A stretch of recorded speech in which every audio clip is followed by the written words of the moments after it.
មេត្តាកុំមានការខន់ច្រឡំទៅជាបកនយោបាយជាអីមិនមែនទេទៀតណាសូមអធិស្ឋានចុះបាទហើយយើងធ្វើដោយសត្វចិត្ត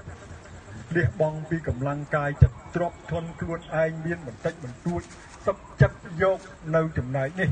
យកមកផ្ញើទានជាមួយនឹងអ្នកក្រីក្រហើយប្រាថ្នាសំខាន់បំផុតមានវត្ថុស័ក្តិសិទ្ធិចំពោះមុខនេះ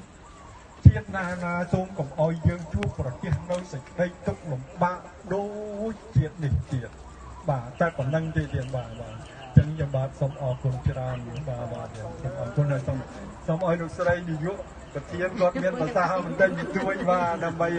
ថ្លែងអំណរអរគុណចំពោះសប្បុរសជនទៀតហើយលោកជាពិសេសលោកប្រធានច័ន្ទវ៉ែនទៀតបាទដែលបាន